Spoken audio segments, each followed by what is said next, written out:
Hi everybody, Stefan Molyneux from Freedomain Radio. I hope you're doing well. I'm going to try to not get too loud, to not get too passionate, to not get too unhinged in this particular video, what pisses me off about Hillary Clinton supporters, but I'm not going to make any guarantees because the fire in my belly has been brewing the vast interstellar clay of this particular speech low these many decades.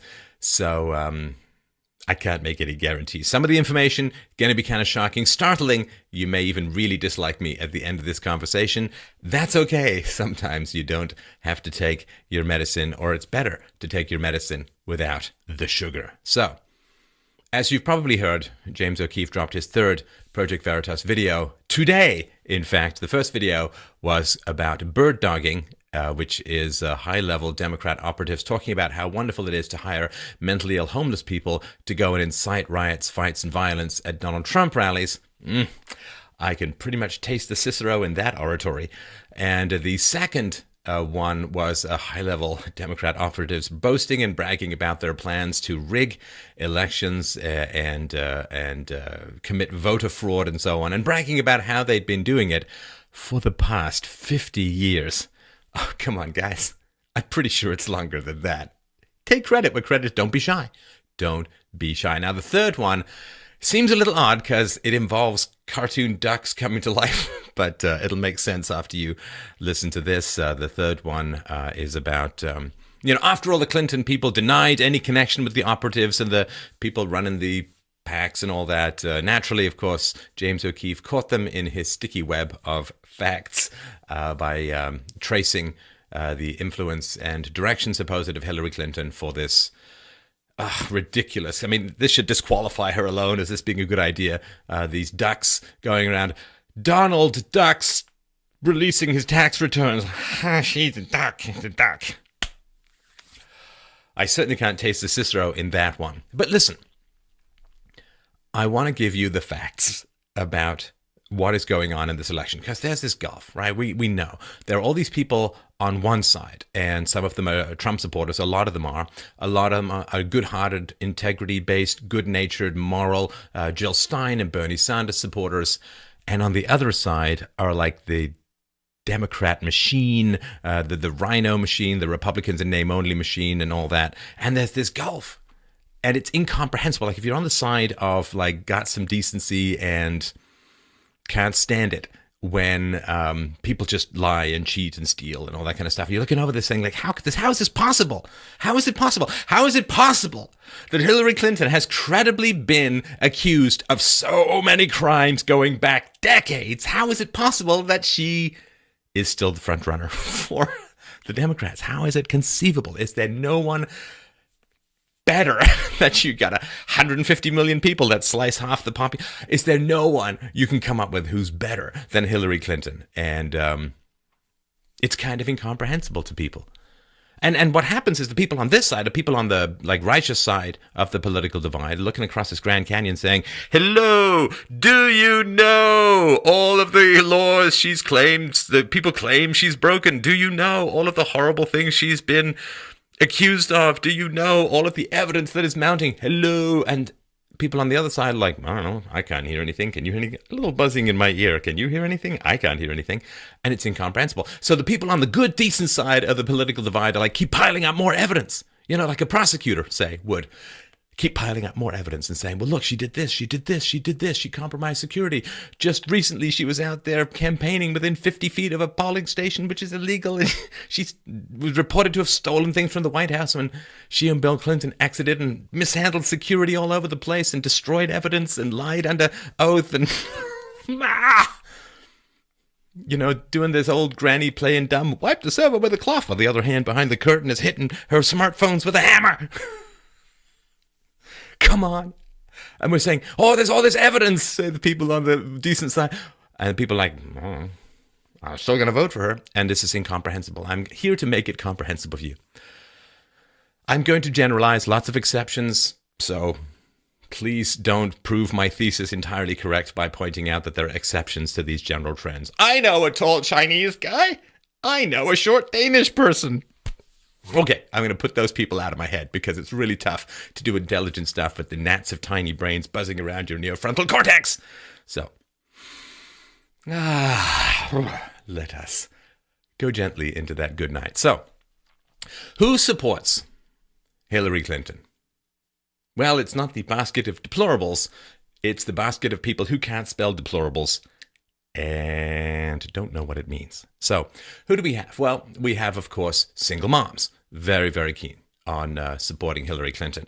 Hispanics, pretty keen. Some have switched over, but pretty keen on supporting Hillary Clinton. Blacks, pretty keen on supporting Hillary Clinton. And a variety of other people, but, let's just deal with that.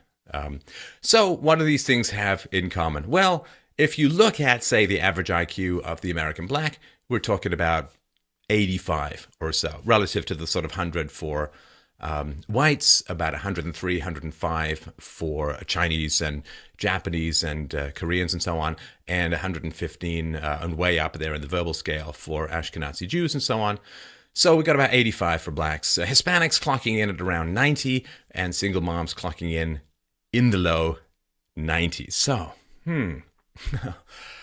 these are the kind of people who look at a cartoon duck saying, Donald Duck's releasing tax returns, and say, ooh, that's Shakespearean to me.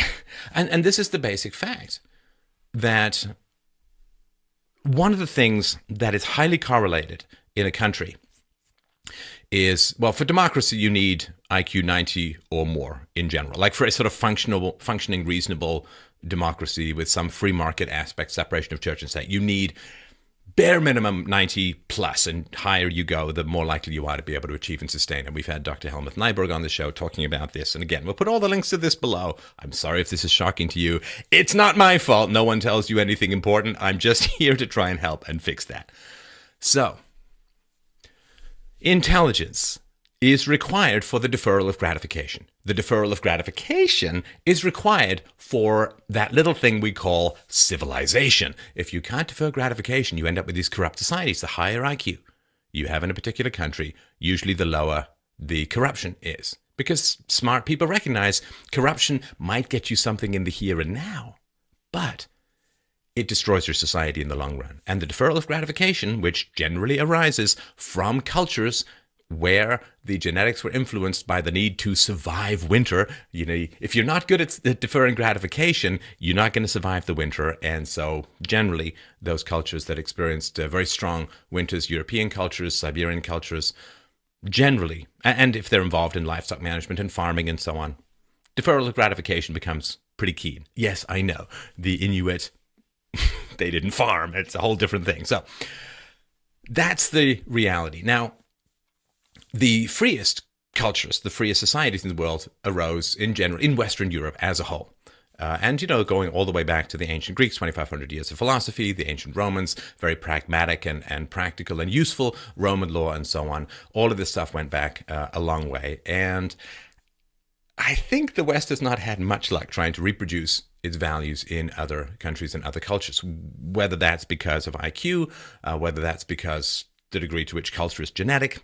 I don't know, but you see, it's kind of important that we don't know.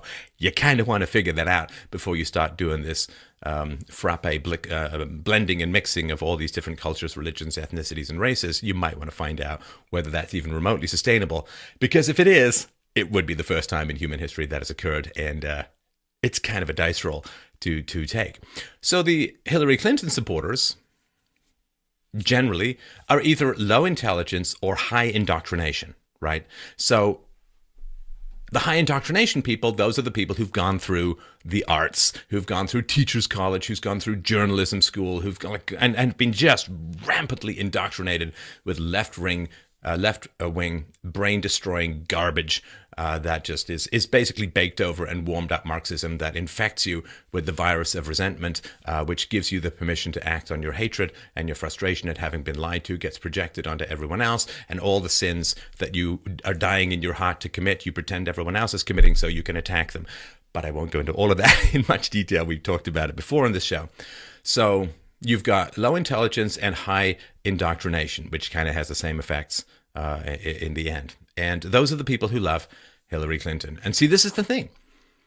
If you are not smart, and high indoctrination, low intelligence, we're just going to put in the general basket of not smart. If you're not smart, then you don't want to compete in the free market with people who are smart. You understand? So if you're not smart, what you want to do is you want to run to the government and you want to get the government to take on the risk of taking money from smarter people and giving it to you. You understand? See, the smart genes and the not smart genes, you've got to look as two subspecies of the same animal attempting to compete in the same environment for the same resources. You know what that means? Only one will win. You get a gray squirrel, you get a brown squirrel, you get a black squirrel, you get a red squirrel. You don't get them all together, because if any subspecies tries to inhabit the same environment, one is going to win out and the other one's going to be driven out or die off or whatever. So, the smart genes and the dumb genes are at war. They always have been, and they always will be.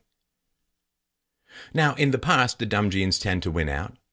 And then a variety of things happened that weeded out the dumb genes, which was a lot of wars and a lot of the Black Death in particular and so on, which allowed the smart genes to take a step forward. And then the smart genes were able to connect with the infusion of intelligence from previous smart genes that survived through the printed text from the ancient world and were kept alive by the church and nurtured by the church, as we talked about recently with Dr. Duke Pesta on this very channel. You might want to check it out.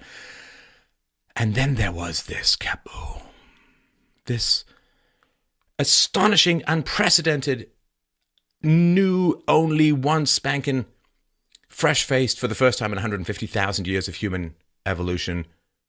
You went from late Middle Ages to the Renaissance, to the Enlightenment, to the Age of Reason, to the Industrial Revolution, to the 20th century, to us. Boom. Broke the cycle of history. Smart genes took over. And the foundation of that was the genius of the people who designed the American system, who were inheriting it from all of the largely British philosophers of the Enlightenment. I mean, if you want to, you can go and look up great Mexican moral philosophers, or great sub-Saharan African moral philosophers, or great Australian outback Aboriginal moral philosophers. Good luck. That helps explain why the societies end up so enormously different. So there was this disruption of the historical starvation level of humanity. You know, like in Europe during the Dark Ages, the Middle Ages, like 5 to 10% of the population would just starve to death every year. So all that was broken and changed. And the smart genes won out.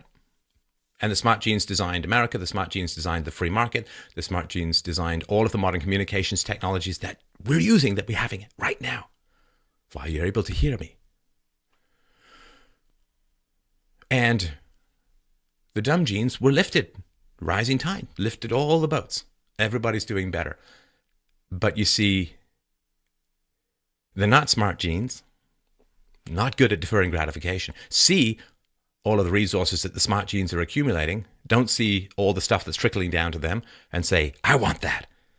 And then socialism, communism, egalitarianism comes along and says to the dumb genes, ooh, they're only rich because you're poor.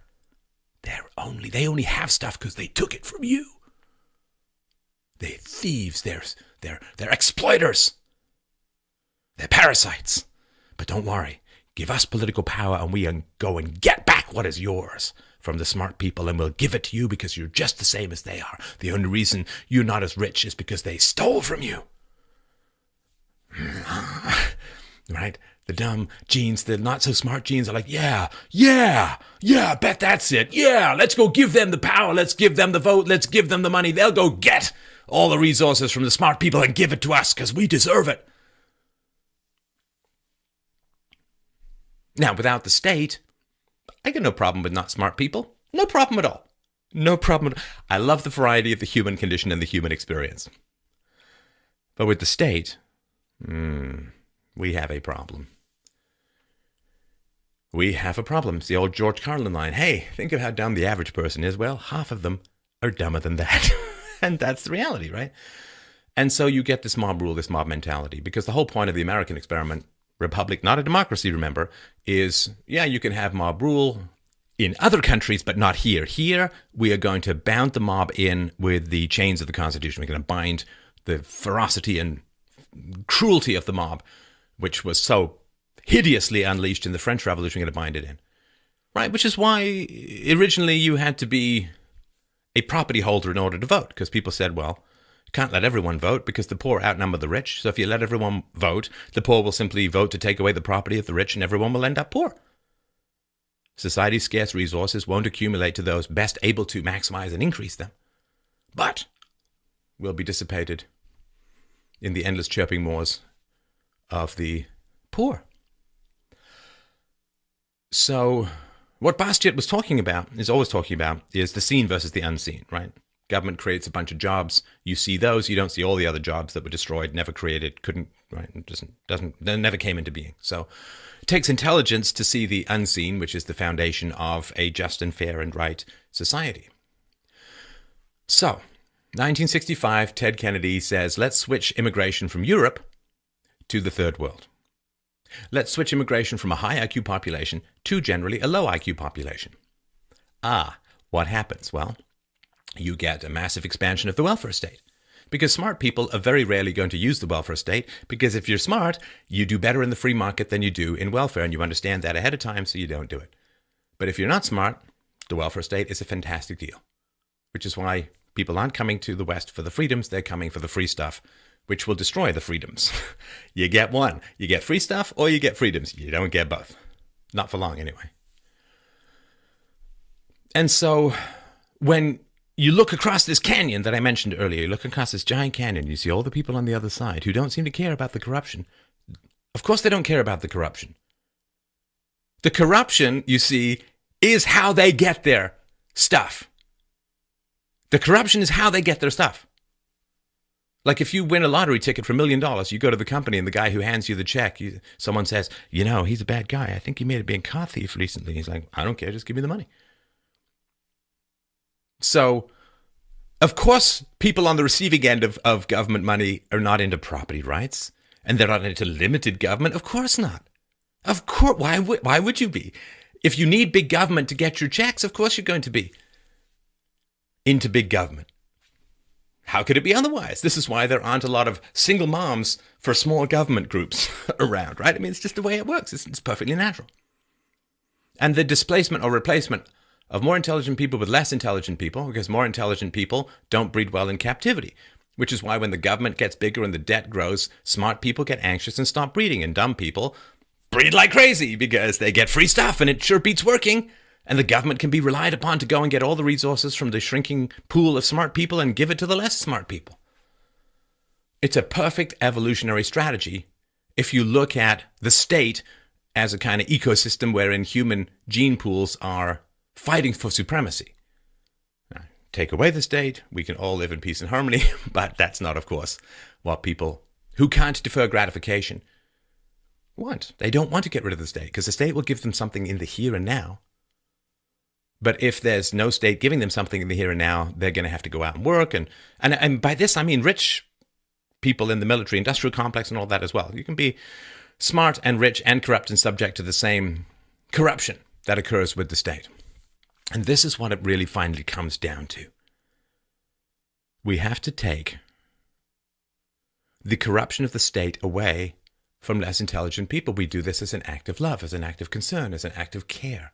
In the same way we would take gently and nicely, we would take the drugs away from a drug addict who otherwise will die. We are going to take the drink away from the drunk. We are going to flick the cigarette out of the chain smoker's mouth. We are going to gently and nicely take away the corrupting fruits of state power from the people who can't understand how much it is damaging them and damaging the future and destroying everything. Destroying everything. And this reality that the less intelligent people in society are currently consuming all the seed crop that is necessary to plant for next year. That they're killing the goose that lays the golden egg. Oh, there's got to be lots of eggs in there. Oh, it's dead. We have to say no to this. We have to. Out of care, out of compassion. Out of the significant moral responsibility that comes from being smart. If you're smart, you can understand these things. I know it's scary sometimes to stand up against the mob. I'm sorry, that's the job. You got a big brain, you stand up against the mob and you say, stop, it's bad for you, back off. I'm sorry, smart people need to take this over because you don't know what you're doing and you're merely satisfying the appetites at the moment at the expense of survival in the future. You're eating the food you need for the winter. Stop it! because we'll all die otherwise. And this is the reality of where we're heading, you understand? This is where the supporters of Hillary and this leftist stuff, they're dragging us. Argentina used to be a paradise relative to now. Did you know up until after the Second World War? Right there.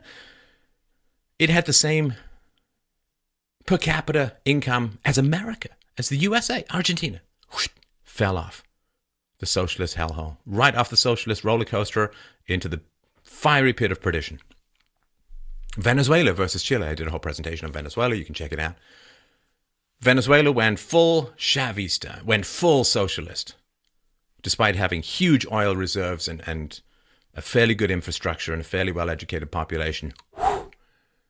Into the pit, into the sinking, slimy pit of democide it goes. Compare that to Chile, which went more free market. The disparity is clear. And this is what you're going to look forward to if the people on the other side of that canyon have their way. Everybody goes down, everybody goes in, and you'll wake up in the morning and your first thought will be, how do I get food? And when you wake up in the morning, which will be at 3 o'clock in the morning, you will put your plastic bags on your feet and you will shuffle down the dusty stairway. You will go through the sewage-stained street and you will join the line of shuffling domino, socialist, slimed zombies waiting to hopefully get a piece of bread from the local bakery. And you will cross your fingers and you will hope so, because your children are hungry and you need to feed them and you have no food. Because in socialism, you wait for bread. In capitalism, bread waits for you. All there lined up in tasty rolls. And you will line up and maybe you will get a scrap of moldy bread and maybe you won't. And then you will walk home and you will say, I am so thirsty, I would drink out of a moose track. As one guy I did. It was one guy I knew did when we were gold panning and prospecting, and when I did that after high school. And you get home and you turn on the tap and your children are hungry and you split up the moldy bread and you turn on the tap and come spitting out, coughing worse than a Hillary rally with no lozenges, and you put your cracked cup under the brown Erie style water and you think, well, I got to drink. I'm going to die if I don't drink.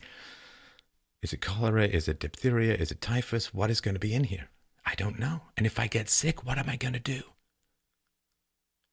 Because the lineups for the hospitals go on, and there's no medicine in the hospitals, and half the doctors have fled the country, and there's no way to treat anything if I get something, but I've got to drink. And God help me if I get a cut and it gets infected. And you hope for the sound of helicopters, and you hope for the sound of people from less socialist countries sending you food. And you hope that it doesn't too much end up in the black market, and you hope that you can scuffle together some useless banknotes and try and trade them for something that maybe you can trade for a bit of food. And the drawbridge of the rich will go up as they retire to their moats, to their castles, to their supremely well walled off and security patrolled biospheres of indifference to your suffering out there. And the society will split into the very rich, the tiny, oligarchs, and the countless hordes trying to play soccer on busted balls through cracked and corrugated neighborhoods that seem to stretch on forever, because they have in history stretched on forever, and they will in the future stretch on forever, and they will do so in Europe, and they will do so in North America, and they will do so until we say stop. We know enough now. Socialism kills. Communism killed 100 million people just in the 20th century alone.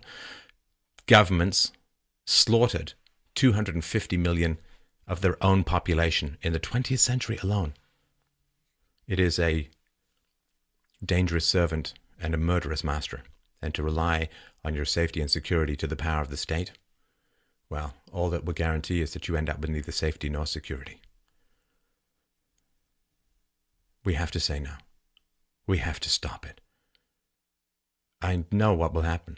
I've got a whole presentation on the fall of Rome. You should check it out. I know what will happen because I know history, and if you see deeply into history, you see the most likely path without significant willpower for change of the future. And the future is this.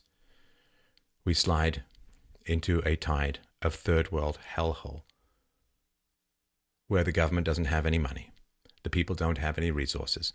All of the giant, wonderful Western cathedrals of freedom and liberty and separation of church and state and free market and property rights and individual security and freedom of expression, all of those will crumble under this wave of low intelligence, greediness, and grabbing and eating for the survival of the moment, without the wisdom of the bear who's willing to eat a lot in order to hibernate and last through the winter I mentioned earlier. And all of these wonderful freedoms and these things that we enjoy, the capacity to have these conversations, the capacity to reason with each other, the capacity to keep what we own, the capacity to walk our neighborhoods, the capacity to enjoy our communities and our neighborhoods without fear of being stabbed and grabbed or kidnapped or end up hanging off a bridge with a burlap sack over our genitals. Like, we don't need to fear any of this because none of this is inevitable. It can all be stopped if we have the consciousness, the willpower, the communications, the strength to stand up to the mob and say, stop! Stop. Not to beg, but to command, with all the emphasis in our being. Because everything is being pulled apart. Everything is being pulled down.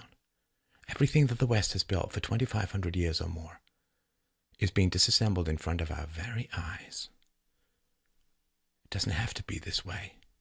We don't have to end up pitiful and scared and hungry and thirsty and fearful. We don't have to end up trying to throw homemade nets over seagulls to bring them hope and hope there's enough electricity to boil them so we don't have to eat them raw. We don't have to be hunting rats. We don't have to leave scraps of food out hoping that a squirrel come by so we can seize it to survive another day. This does not have to be our fate. But we must act. We must put everything on the line. Our relationships, our security, everything on the line to cry out these truths with all the muscle and fiber of our very souls. Otherwise, we shall pass from history. We shall fall into the churning green ocean of forgetfulness and calumny and scorn. And in hundreds of years, in thousands of years, there will be rumors and Kublai Khan-style fantasies of a society that once was free, that once had pride, that once had nobility, that once had liberty, that once had words, not fists, that had productivity, not cross-class predatory consumption, that had health, that had opportunity, that had peace. And people will look down into the boiling, churning green sea of history and see faint flickers of a glorious building deep in the depths, whose lights of liberty went out like the lights of the Titanic as it sank into nothingness. And there will be vague stories, broken histories, scraps and bits, 4 seconds of this video. And people will look back and look down and say there was nothing that sank this ship. There was nothing that brought this civilization down but laziness and indifference and a lack of respect for the treasures we inherited. It does not have to be that way. Stand up, be public, speak out. Save us all.